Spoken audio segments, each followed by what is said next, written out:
నమస్తే సార్, కూటమి ప్రభుత్వం వచ్చి 100 రోజులు అవుతుంది. 100 రోజుల పరిపాలన ఎలా ఉందంటే మీరేం చెప్తారు? ముందుగా చంద్రబాబు నాయుడు గారికి, జనసేన పవన్ కళ్యాణ్ గారికి, మోడీ గారికి కూడా 100 రోజులు పూర్తయిన సందర్భంగా ముందు శుభాకాంక్షలు. ఎందుకు శుభాకాంక్షలు అని అంటే, అబద్ధాలు చెప్పైనా, అన్యాయం చేసైనా, ఘోరాలు నేరాలకి పాల్పడైనా, ఎన్నికల్లో అవినీతికి పాల్పడైనా, ఏ రకంగా అయినా సరే అధికారంలోకి రావాలనుకున్నారు, వచ్చారు. దీన్ని సక్సెస్ఫుల్గా 100 రోజుల పాటు వాళ్ళు ఇచ్చిన హామీలు కానీ ఇంకోటి కానీ ఏదైనా సరే గాలికి వదిలేసి నిలబెట్టుకోవాలనుకున్నారు అధికారాన్ని. దానికి శుభాకాంక్షలు.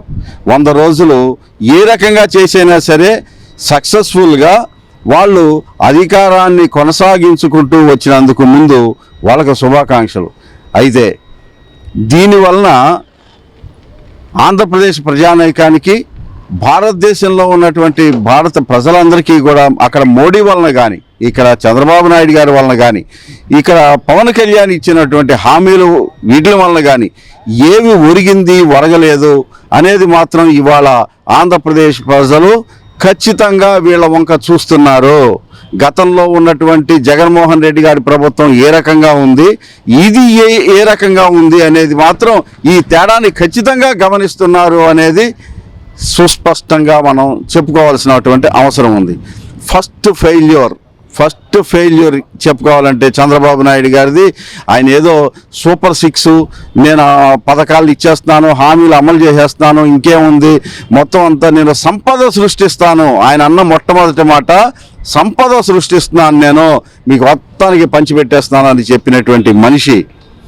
ఆయన ఇచ్చినటువంటి హామీలు ఏమైతే ఉన్నాయో ఒక్క హామీ కూడా నెరవేర్చినటువంటి ఘనత వహించినటువంటి చంద్రబాబు నాయుడు గారికి ఈ ఘనతను కూడా ఈ 100 రోజులు పూర్తయిన సందర్భంగా ఈ ఘనతను కూడా మీ అకౌంట్లో వేసుకొని ఇది సక్సెస్ఫుల్గానే మేము కూడా జరుపుకున్నాం అని చెప్పేసి చప్పట్లు కొట్టుకొని డబ్బు వాయించుకుంటూ ఒక మీటింగులు పెట్టుకొని ఈ సభలు ఏమన్నా పెట్టుకోవాలని అంటే ఇది కూడా మీ సక్సెస్ కిందే చెప్పుకోండి.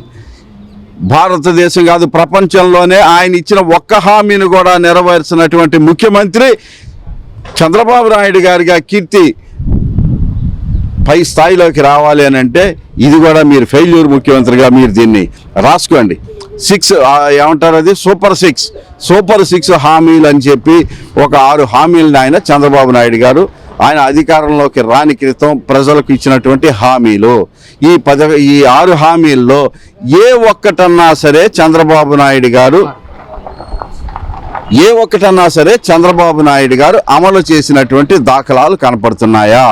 ఒక్కటన్నా సరే. ఆంధ్రప్రదేశ్ ప్రజలందరికీ గ్యాస్ కనెక్షన్ ఉన్న ప్రతి ఒక్కరికి 3 సిలిండర్లు ఫ్రీగా ఇస్తామని చెప్పారు. ఎన్ని సిలిండర్లు ఇచ్చారు? అసలు మీ దగ్గర ఎన్ని సిలిండర్లు అవసరమవుతాయి? ఆంధ్రప్రదేశ్లో ఉన్నటువంటి ఇళ్ల సంఖ్య ఎంత? గ్యాస్ కనెక్షన్ల సంఖ్య ఎంత? ఒక నెలకి సిలిండర్ ఇవ్వాల్సి వస్తే ఎన్ని సిలిండర్లు అవసరం అవుతాయి? ఈ సిలిండర్లకి 3 నెలలకే అయ్యేటువంటి బడ్జెట్ ఎంత? అసలు ఈ లెక్కన్నా మీ దగ్గర ఉందా? లేదు. ఇది కాకుండా ఆంధ్రప్రదేశ్లో ఉన్న మహిళలందరికీ అండర్లైన్ ఈ పదం, ఆయన చెప్పిన మాట ఆ రోజు నేను కూడా ప్రశ్నించాను. మీరు అధికారంలోకి వచ్చిన తర్వాత ఒక సిటీ బస్సుల్లో మాత్రమే ఫ్రీగా ఇస్తాను అని చెప్పి మీరు మీ హామీల నుంచి పక్కకు జరిగే అవకాశం ఉంది. దీన్ని మీరు గుర్తుపెట్టుకోండి. ఆంధ్రప్రదేశ్ ప్రజల్లో ఉన్నటువంటి మహిళలందరికీ కూడా ఎక్కడి నుంచి ఎక్కడికి వెళ్ళినా సరే ఫ్రీ అనే మాట ఆ రోజున మాట్లాడారు. కనీసం విజయవాడ, వైజాగ్ లాంటి ఈ నగరాల్లో కూడా సిటీ బస్సులు కూడా ఫ్రీగా ఎక్కించలేనటువంటి దుస్థితిలో మీరున్నారు. ఇది ఫెయిల్యూర్ కాదా? మీరు అన్నటువంటి సూపర్ 6ల్లో రైతులకు కానీ, లేకపోతే విద్యార్థులకు కానీ, లేకపోతే వాళ్ళ ఫీజు రియంబర్స్మెంట్ కానీ, ఆరోగ్యశ్రీ దీని కింద కానీ ఇంకా ఎన్ని రకాలైనటువంటి 2600 జబ్బులకు సంబంధించినటువంటి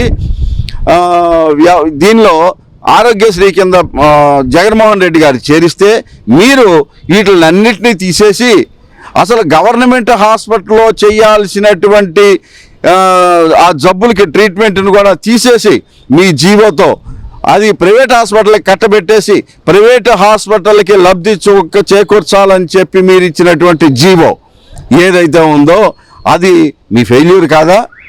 ఎన్ని జబ్బుల్ని ఈ ఈ 3 నెలల్లో ఈ 100 రోజుల కార్యక్రమంలో మీరు ఎంత డబ్బులు రిలీజ్ చేశారు?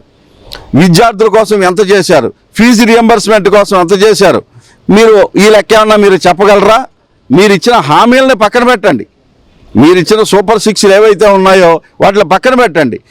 పక్కన పెట్టి ఈ 100 రోజుల్లో ఆ సూపర్ 6ని అమలు చేయడానికి మీ దగ్గర ఉన్నటువంటి ప్రణాళిక ఏదైనా పోనీ చెప్పగలరా? అది కూడా చెప్పలేనటువంటి అట్టర్ ఫెయిల్యూర్ ముఖ్యమంత్రి ఎవరన్నా ఉన్నారంటే భారతదేశంలోనే ఒక చంద్రబాబు నాయుడు గారు. ఆయన ఏదో రకంగా అధికారం కావాలి, ఆ సీట్లో కూర్చోవాలి. ఆయనకున్నటువంటి కేసుల్ని ఏదైతే ఉందో మళ్ళీ ఇంకోసారి ఉదహరిస్తున్నాను. స్కిల్ డెవలప్మెంట్ స్కామ్ అనేది జగన్మోహన్ రెడ్డి గారు ఏదో ఆయన మీద కేసు పెట్టినట్టుగా జనాలకి ఒక రకమైనటువంటి పబ్లిసిటీని ఇచ్చారు. ఇది జగన్మోహన్ రెడ్డి గారు పెట్టినటువంటిది కాదు. ఆ స్కిల్ డెవలప్మెంట్ దాని మీద పలానా చోట మీ ఇన్వాయిస్లకి ట్యాక్స్ రాలేదు అని చెప్పేసి central government income tax department మీరు అధికారంలో ఉన్న టైంలోనే మీకు రిమైండ్ చేసినటువంటి సంగతిని మీరు మర్చిపోతున్నారా? దాన్ని బయట పెట్టండి. ఆ రోజు నుంచి వాళ్ళు సెంట్రల్ గవర్నమెంట్ అడిగిన దానికి ట్యాక్స్ ఎందుకు కట్టలేదు? ఆ దొంగ బిల్స్ని ఇన్వాయిసెస్ని రైట్ చేసిన మాట నిజమా అబద్ధమా? వీటిలన్నింటినీ బయట పెట్టండి. ఈ 100 రోజుల దీనిలో మీరు తీసుకున్నటువంటి చర్యలేంటి? ఇవేమీ లేవు. సూపర్ 6 లేవు, మీ హామీలు లేవు, లేకపోతే మీరు తీసుకునేటువంటి నిర్ణయాలు ఏ రకంగా ఉండబోతున్నాయి ఇవేన్నిటినీ పక్కన పెట్టేసి వీళ్ళు ఏ రకమైనటువంటి ఘనత వహిస్తున్నారు అని అంటే దీనికి చప్పట్లు కొట్టుకోండి, దీనికి డప్పులు కొట్టుకోండి, దీనికి శుభాకాంక్షలు చెప్పుకోండి, సభలు పెట్టుకోండి. కక్ష సాధింపు ధోరణితో వైసీపీ తరఫున యాక్టివ్గా ఎవరు పనిచేస్తున్నారో ఆ పనిచేసిన వాళ్ళ మీద కక్ష సాధింపు ధోరణి. తెలుగుదేశం పార్టీ ఆఫీసు మీద దాడి చేశారు అని చెప్పి ఇవాళ కొత్తగా 100 మందినో 120 మందినో సుమారుగా కొత్తగా క్యాండిడేట్లను జాయిన్ చేసి ఒక్క సాక్ష్యం లేకపోయినా కూడా మీరు ఎవరినో ఇక్కడ లోకల్గా ఉండేటువంటి ఎమ్మెల్యేలని ఏమంటే 4 పేర్లు చెప్పండి అని అంటే ఆయన 4 పేర్లు చెబితే ఇంకో ఎమ్మెల్యే దగ్గరికి వెళ్ళి ఇంకో ఆయన 4 పేర్లు చెబితే ఇవన్నీ కలిపి వాళ్ళు అక్కడ ఉన్నట్టుగానే రాసేసుకొని ఎఫ్ఐఆర్లు క్రియేట్ చేసేసి అరెస్టులు చేసి జైలుకి పంపిద్దామని అనుకోవటం ఇది మీ ఘనత కింద. కొట్టుకోండి, చప్పట్లు కొట్టుకోండి, డప్పు కొట్టుకోండి. విజయవాడ అతలాకుతలం అయిపోతే, వరదల్లో బీభత్సాల్లో అన్యాయం అయిపోతే దాదాపుగా ఇవాళ వరకు ఉన్నటువంటి అనధికార లెక్కలను కూడా లెక్కలో తీసుకుంటే 100 మందికి పైగా అమాయకులు ప్రాణాలు చచ్చిపోతే ఆ ఘనత మీ కిందే లెక్క పెట్టుకోండి. డప్పు కొట్టుకోండి, చప్పట్లు కొట్టుకోండి, శుభాకాంక్షలు చెప్పుకోండి, సభలు మీటింగులు పెట్టుకోండి. ఇంకా ఏం చెప్పాలి మీకు దీని గురించి? Law and order failure. ఒక 9 సంవత్సరాల పాప అన్యాయంగా రేపు చేసి చంపబడితే దాన్ని ఇవాళ వరకు మీరు ఎవరో ఏమిటో కనిపెట్టలేనటువంటి పరిస్థితుల్లో మీరున్నారు. కొట్టండి, ఇంకొకసారి చప్పట్లు కొట్టుకోండి. మీ భుజాలు మీరు తలుచుకొని అబ్బా ఎంత బ్రహ్మాండంగా చేస్తున్నాం అని చెప్పి. పవన్ కళ్యాణ్ గారు మీరు కూడా 36,000 మంది దాదాపుగా ఆంధ్రప్రదేశ్లో అమ్మాయిలు మాయమయ్యారు వాలంటీర్ వ్యవస్థ ద్వారా, వాలంటీర్లు చేసినటువంటి అకృత్యాల ద్వారా అని చెప్పారు. ఈ 36,000 మందిని ఎంతమందిని మీరు పట్టుకొని వచ్చి వాళ్ళ తల్లిదండ్రులకు అప్పచెప్పారు? కొట్టుకోండి, మళ్ళీ ఇంకొకసారి చప్పట్లు కొట్టండి. దీనికి మీరు సమాధానం చెప్పాల్సినటువంటి బాధ్యత లేదా? మీ ఫెయిల్యూర్స్ ఇంకా చెబుతాను. ఇదే వరదల బీభత్సంలో ఇదే వాలంటీర్ వ్యవస్థ ఉన్నట్టయితే గనక ఎంత సమర్థంగా వాళ్ళు అక్కడ పనిచేసి ఉండేవాళ్ళే అనే మాట ఏపీ మొత్తం కూడా వినపడుతోంది. అది మీ ఫెయిల్యూర్ అనుకుంటారా? మీ ఘనత అనుకుంటారా? మీ చిత్తానికే వదిలిపెడుతున్నాను. ఆంధ్రప్రదేశ్ ఆర్థిక వ్యవస్థ ఒక వెనుజులా అయిపోయిందని, శ్రీలంక అయిపోయిందని, ఇంకో పాకిస్తాన్ అయిపోయిందని చెప్పారు. మరి మీరు వచ్చిన తర్వాత ఈ వెనుజులా కాస్త ఎక్కడికి వెళ్ళింది? పాకిస్తాన్ ఎక్కడికి వెళ్ళింది? లేకపోతే శ్రీలంక ఎక్కడికి వెళ్ళింది? సమాధానం చెప్పండి. మీరు ఇచ్చిన 100 రోజుల కాలంలో 43,000 కోట్ల రూపాయలు అప్పు చేసినట్టుగా ప్రజాశక్తి దినపత్రిక ఆర్టికల్ ప్రచురించింది. ఈ 43,000 కోట్ల రూపాయలు ఏం చేశారు? ఈ 43,000 కోట్లు జగన్మోహన్ రెడ్డి గారు ఖర్చు పెట్టిన 2,50,000 కోట్ల రూపాయలకి ప్రతి పైసాకి లెక్క చెబుతున్నారు ఆయన. మహిళలకు ఎంత ఖర్చు పెట్టాం, వృద్ధులకి ఎంత ఖర్చు పెట్టాం, పిల్లలకి ఎంత ఖర్చు పెట్టాం, ఇల్లు లేని వాళ్ళకి ఎంత ఖర్చు పెట్టాం, ప్రతి ఒక్క పైసాకి వెళ్ళి చెప్పారు. 43,000 కోట్ల రూపాయలు వెనుజులా అయిపోయిన ఆంధ్రప్రదేశ్ని కాపాడటానికి మీరు 43,000 కోట్ల రూపాయలు డబ్బులు ఖర్చు పెట్టారా? 15,000 కోట్ల రూపాయలు ఆంధ్రప్రదేశ్కి అప్పు తీసుకోవడానికి పర్మిషన్ ఇస్తున్నాం మేమని చెప్పి చాలా గొప్పగా అప్పు తీసుకోవడానికి పర్మిషన్ ఇస్తున్నాం, వరల్డ్ బ్యాంక్ ద్వారా అప్పు ఇప్పిస్తామని చెప్పిన నిర్మలా సీతారామన్ గారు ఆంధ్రప్రదేశ్కి 15,000 కోట్ల రూపాయలు అసలు సంపదను సృష్టిస్తాను, అసలు డబ్బులే అవసరం లేదు, ఆంధ్రప్రదేశ్లో అమరావతి రాజధాని ఆ డబ్బుల్ని సృష్టించుకుంటుంది అని చెప్పినటువంటి వాళ్ళు మళ్ళీ 15,000 కోట్ల రూపాయలు మీరు సంపద సృష్టించే మనుషులు 15,000 కోట్ల డబ్బులు ఎందుకు అవసరం అవుతున్నాయి? దానికి సమాధానం చెప్పరా? దాంతో అవసరం లేదా?